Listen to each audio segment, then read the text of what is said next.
What's up, everybody? My name is Slim, and welcome back to my channel. Earlier today, we had Chapter 1108 brief summary spoilers come out. Now, we got the full summary for the spoilers by Redone. Shout out Redone for it. So without further ado, let's go ahead and get right into it. I'm still going to be going over the stuff I went over in last video, but just less. I'm going to go less into it. But the bigger things, the stuff that I haven't seen before, is what I'm going to really touch on the most. So if you do like my video, make sure to like and subscribe as well. Thank you for all the support for my last video. I appreciate it. And let's get into it. So, again, Chapter 1108, titled World Please Respond. We got a color spread this cover with Nami, Robin, Hancock, Reiju, Uta, and Tashigi. They're drinking wine together, sitting in an elegant chest-filled sofa, and accompanied by 3 Yorkshire Terriers. This color spread promotes a new One Piece novel titled Heroines. I always don't know how to pronounce that word. Heroines. Titled also, I guess it also means colorful. And it's a short story about these women.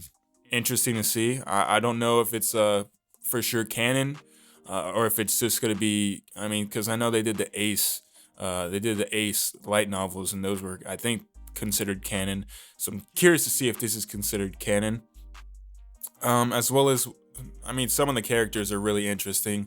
To me, Hancock and Uta is kind of interesting, and Tashigi, I don't really care about Tashigi. Reiju is pretty cool as well, so I'll probably check that out. So whenever it comes out, I'll check it.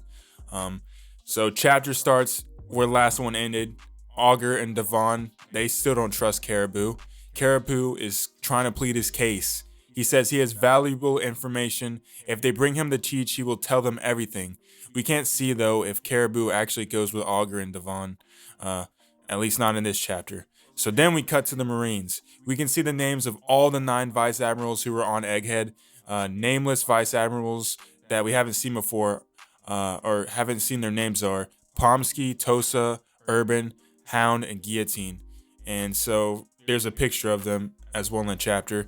Pomsky, I don't really know how to describe. So he kind of looks like all right, I know who he looks like. So Pomsky looks a lot like Hulk Hogan. He's got some sunglasses on and a small hat, and he's got the little whatever facial hair. I forgot what it's called. And you got Doberman from long ago, Dull as well. And then the big burly looking guy with a big beard, kind of looks like an ogre. His name is Tosa. Then you got his name's Urban. He looks similar to some. He kind of looks like I can't think of the name of those things. But he kind of looks like a troll mixed with Slash from the band. He kind of looks like that because he's got the top hat and the long hair. So that's who he looks like to me. Then you got Bluegrass, and you got Hound, who looks very similar to Marco mixed with the Galley Law Leader. He looks a lot like him. So he's Hound. And then you got like Quad Chins, Red King from last chapter. And then you got Guillotine. And so those are all the names of the 9 Vice Admiral.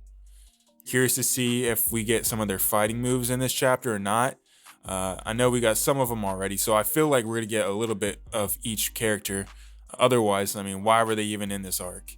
The Marines are having problems with the pacifistas since their bubble shields can block cannonballs. Doberman orders all Vice Admirals to hunt down Bonnie as the top priority. If they kill Bonnie first, they will gain control over the pacifistas. Spoiler alert, they are definitely not going to kill Bonnie. If Bonnie dies in Egghead, there's going to be a lot of people that are mad. If Bonnie dies in general, it's going to cause a little bit of outrage. So I don't think that's going to happen anytime soon. I really just think it's just going to be a lot of the Vice Admirals, and the Marines are going to be taking a big L on Egghead Island. In regards to trying to kill Bonnie, I don't think they're going to be able to do it. Curious to see if we get some new moves from her, and then see the new moves from these Vice Admirals, or if they're just going to stay on the ships. But I really doubt. I feel like most of their ships are going to get destroyed by the end of this arc, especially with the Giants just destroying everything. And you don't know what Luffy's going to do either. So there's a chance they have to fight for their lives.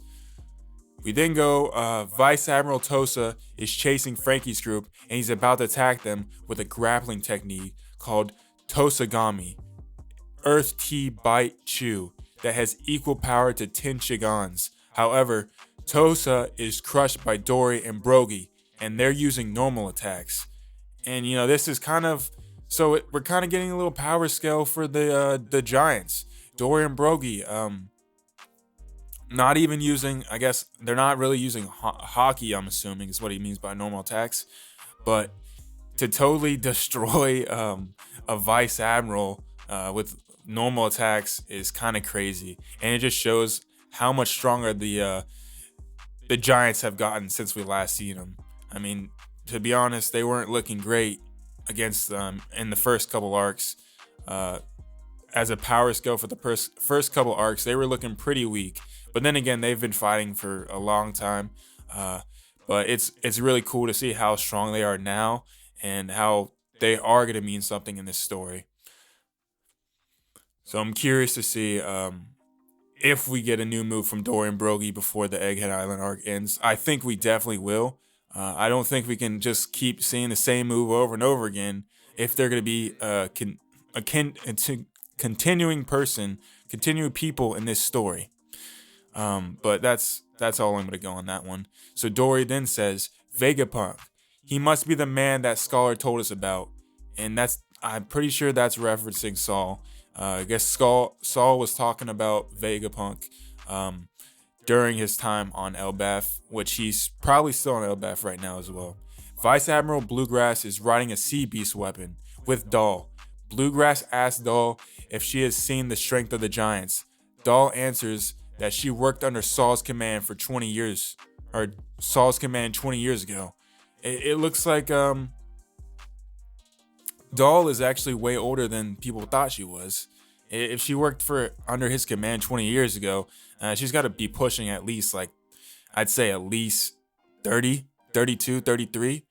At the youngest, probably 35 to be honest. Curious to see the Sea Beast weapon, but I assume that's probably just one of the robots that Vegapunk made, and it's just funny to me how Oda's setting these things up. Randomly, Bluegrass just asks Doll if she has seen the strength of the Giants. Such a random thing, but I guess it makes sense that the Giants are there, and it just looks like we're gonna get more information on Saul soon too. So that's really hype. We're gonna find out if he's actually alive, which I think he is. We don't get anything about Zoro, Jinbei, Brook, or Usopp during this chapter. That's a disappointment. Most people want to see Zoro, but we're not getting him this chapter. Cut to Luffy's group. Vegapunk tells Luffy and Sanji they don't need to take him anymore. Vegapunk once thought about escaping, but now he's changed his mind. It looks like Vegapunk has made up his decision. He wants to die here. That's just how he's going to go. I feel like he's going to go out with a smile and kind of like the Willa D. Curious if he has the Willa D. I feel like he probably does, to be honest. He kind of does his own thing, and he's got his own, his own goals and everything. So it wouldn't surprise me if he is a Will of a D character. Probably get it at the end once he dies. And then he says, there is something on Egghead I must protect. Vegapunk also tells Luffy to protect Bonnie. Vegapunk was planning to reveal Bonnie the control over pacifistas when she was older, but now that everyone knows it, Bonnie will be hunted. And, they'll probably hunt her. She'll probably have a huge bounty after this arc's done. I can't imagine it being under $1 billion. Honestly, there's a chance it goes up to $3 billion, just like Law and Kid. Depending on what if Kid's even still alive, there's a chance they bring up Bonnie's bounty too as high as Kid's or any of those people. But do I think anybody can destroy Bonnie? Probably not. I think just like admirals and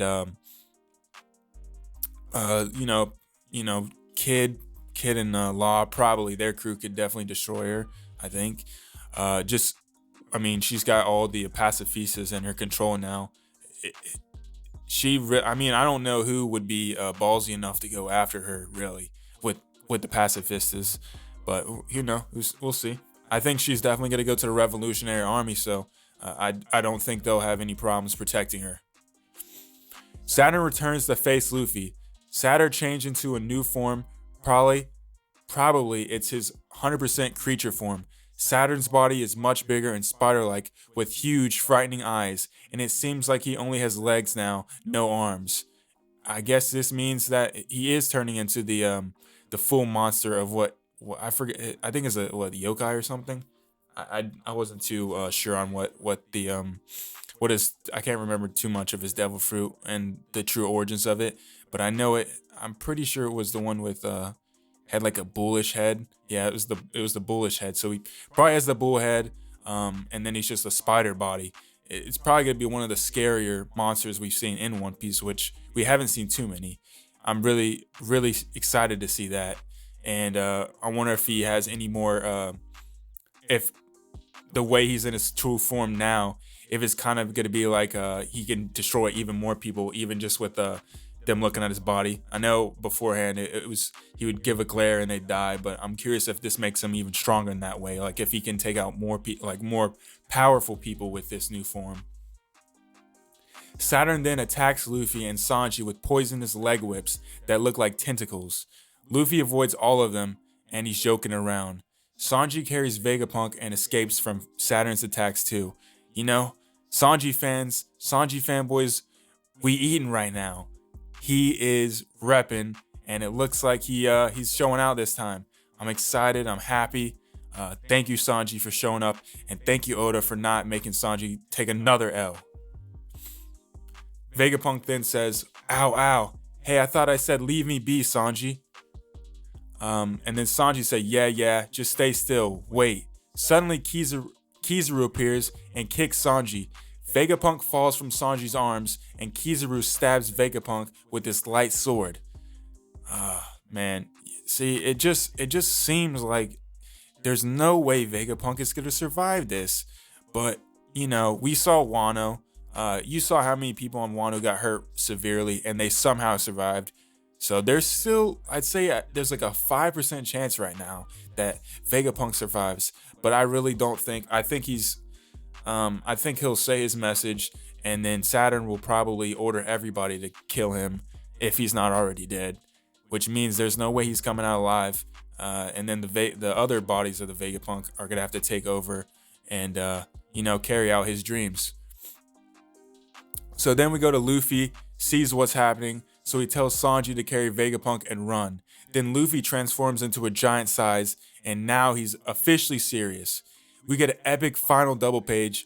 Luffy grabs Saturn's head with his left hand and Kizaru's full body with his right hand at the same time. Kizaru coughs up blood while Luffy is grabbing him. We then get Luffy smiling, and he said, "There's no way I'm letting go of you guys." Kizaru does a stun look, and Sanji and Vegapunk are now away from the battle. We can see giant Luffy in the distance. Sanji is surprised to see that Vegapunk is smiling despite his wounds. So, if that doesn't say he doesn't have the will, if that doesn't say he has a D in his name, and he doesn't have the will of the D, I don't know what will say that he does have it. Besides, it's saying on the screen that he's a D. But I think that kind of proves he is one. And then Sanji says, "Dang it. Hey, Vegapunk. Hey, are you dead? What's with that smile?" And then we cut to the Punk Records lab. Vegapunk's face suddenly appears on a screen, and he starts talking. Hello, test, world, please respond. I am Dr. Vegapunk, the genius scientist. This message that I am about to say may shock you all, but this is the truth of this world. And then we get the end of the chapter. No break next week. And honestly, the last part of this chapter, it does look like, I just gotta say, Vegapunk, you're a madman. It looks like he is going to be activating the Punk Records. And I'm assuming that he's testing a, I guess he has like the feed somehow, maybe it connects to people's minds or something of that matter. Maybe it cause there's the voice of all things. I wonder if it's something similar to that, or it could just be a higher technology, but I'm leaning towards more like a voice of all things kind of thing. I mean, but it says it appears on a screen and it starts talking. So maybe it's just a screen that appears everywhere where screens are possible. Like maybe I know there's the snails that have that can project screens. Maybe they take over all the snails, and the snails relay the messages through screens as well as just audio. But it looks like Vegapunk is going to reveal one of the biggest things and the truth of this world. It could be that Nika is alive again and it's Luffy. It could be something that we've never heard before. But it's definitely going to be something that's going to shock everybody. And this is what I think is going to be leading to the Egghead incident that Luffy has been a part of. And this will eventually make Luffy's bounty go up even higher.